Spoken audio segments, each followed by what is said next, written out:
are very sorry, Nico. Talagang kailangan mong bumawi. Pero teka lang, napansin ko kasi sa cellphone ni Nico na medyo meron siyang... Ang cute, no? Kanina ko pa nakita ang cute niya. Kasi na nag-selfie din. Pakita mo sa mga tao sa camera. Pwede Zoom in mo, Derek. Pa-zoom in mo, Derek. Siyempre, sobrang loyal ko. Yan yung wallpaper ko. Tapos, sa sobrang loyal ko sa kanya, ito yung screensaver ko. Hi! Iba yan! Hi! Bakit ka screensaver mo? Alam mo, huli ka pero di ka kulong. Bantay ka ngayon sa asawa mo. Hindi ako nakapagpalit! Kaya ka natalo sa job order mo dahil kinakarma ka na. Nagigigil ako sa'yo.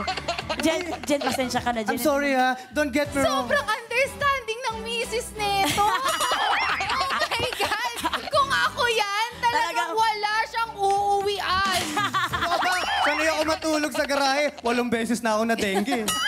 Kaya pala may kama ka na doon sa garahe nyo, ha?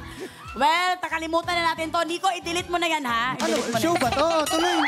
Ito. Pero Nico, kasi alam mo, kami kaya andito na si Jenica kasi hindi pa tapos ang trabaho. Dahil dito sa You're the Boss.